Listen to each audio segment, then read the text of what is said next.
This video is sponsored by the Magic Candle Company. Visit magiccandlecompany.com and use the offer code Offhand15 for 15% off your entire purchase.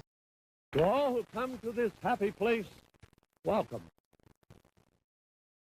What's up, ladies and gentlemen over at youtube.com, Offhand Disney coming back at you with another zany Disney video again. Everybody, there are many different reasons why I love Disneyland. And one of those reasons is how unique and how many little tiny touches Disneyland has that Walt Disney World and other Disney parks around the world just don't have. Today, I figured we could just take a step back and everyone could relax and we could talk about all the little weird quirks Disneyland has that other parks all over the world just don't seem to have. Weird, funny, and sometimes, dare I say, even charming little touches that Disneyland has. What exactly do I mean when I talk about all these little weird touches Disneyland has? Well, stay tuned because today we are going to be talking about the weird quirks of Disneyland. Now, when Disneyland construction began in the mid-50s, I think it's safe to assume that building codes were a little different back then. I'm not saying that this entire video revolves around building codes, but these building codes sometimes play into the weird quirks that I'm talking about. The Alice in Wonderland Fantasyland dark ride, being the only dark ride that consists of 2 stories, is definitely affected. You see, the ride was temporarily closed on July 15th of 2010 after California's Department of Occupational Safety and Health pointed out to Disney that it lacked handrails on the 2nd floor, and if the ride ever needed to be evacuated, guests might trip up and fall off the 2nd story, which would not be great for publicity. So now, on guests' left-hand side as they exit the Queen of Hearts castle scene, there's a very cleverly disguised handrail to keep the Disney lawyers happy and, yeah, I guess to keep the Disney visitors safe. The handrail has got some leaves on it, it's cleverly disguised as some vines, and I think it's really funny because it's something you would only see ever at Disneyland,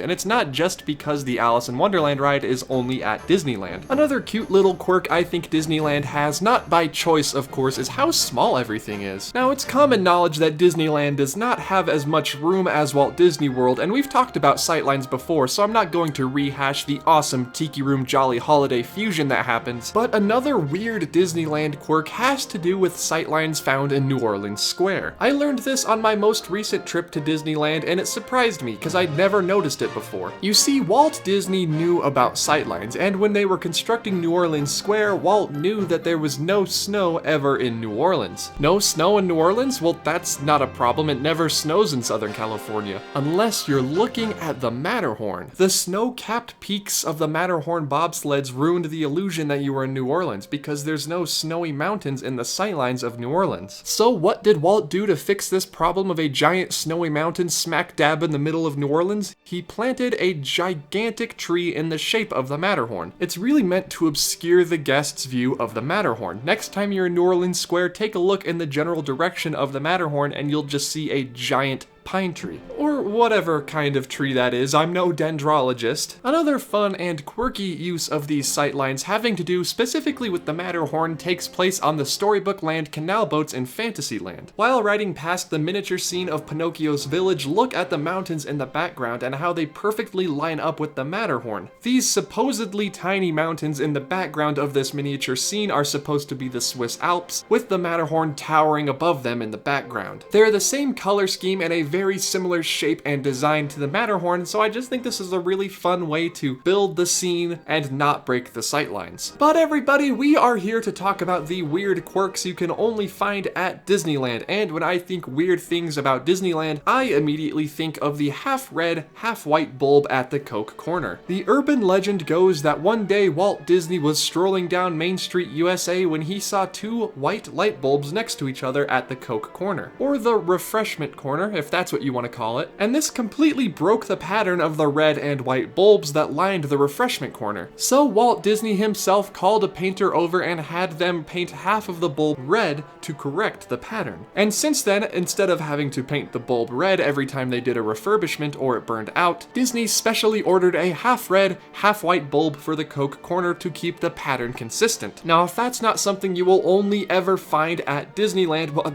I don't know what is. Now, okay, we've talked about sightlines, we've talked about light bulbs, but what about bathrooms? I know you guys are all clamoring to hear about the weird bathrooms at Disneyland. And there are a few strange bathrooms at Disneyland, both in location and in theming. Let's talk first about the well-hidden Tiki Room bathroom. And for anyone wondering, I'm lying. This bathroom does not exist, don't worry about it. Let's keep it a secret, everyone. Directly to the left of the entrance to the main Tiki Room show building is the secret restroom. It used to be a very well-guarded secret and not a whole lot of people knew about it, but more and more people know about it every single day. But it's a good place to go if you need to escape the crowds and just be by yourself for a little while and do your business. Now, I've talked about the Tiki Room restroom before, but I haven't talked about the Indiana Jones restroom. Since the wait times for Indiana Jones are always so very long, Disney decided that it would be in their best interest to put a restroom in the queue for Indiana Jones. This secret restroom is located behind the elevator near the loading zone. But if you think you can just stop in and take a break whenever you need while you're waiting in line, you have to ask a cast member to open the door for you, so you can't exactly camp out in there, but it's still a really cool hidden room. Also, just a real quick offhand Disney pro tip that has nothing to do with the video. The best restrooms on Disneyland property are easily the restrooms next to the Mandara Spa at the Grand Californian. Just walk into them and you'll know exactly what I'm talking about. And the last quirk that Disneyland Park has that none of the other Disney parks around the entire world can lay claim to are the kitty cats. Now, this is a very well-known fact, but it's something that's unique to Disneyland, so I felt like I absolutely had to include it in the video. Originally, stray cats and house cats from all over Anaheim, California came to Disneyland to get a little bit of free food. And why would you ever want to leave the happiest place on earth, especially if you get free food all the time from those dumb humans? So these cats took up residence in Sleeping Beauty Castle for about the next 2 years until the Sleeping Beauty Castle walkthrough opened. The cats were kicked out and were left free to roam the parks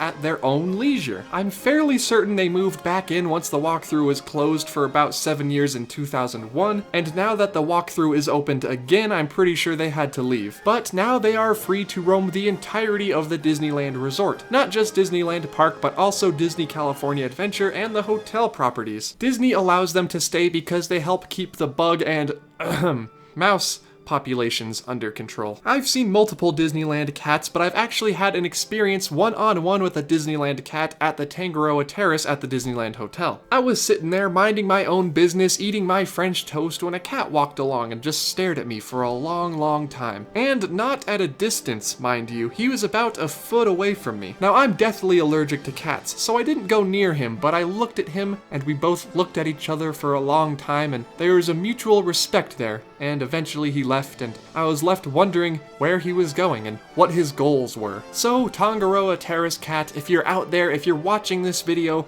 it was nice meeting you. And those are some weird quirks you can find at Disneyland. Are there any that I missed? What are your favorite little tiny personal touches that you can find at Disneyland that aren't found anywhere else in the world? I'd love to hear from you guys down in the comments. And remember, you have to look really close at things when you're at Disneyland, or else you'll miss the awesome tiny Swiss Alps.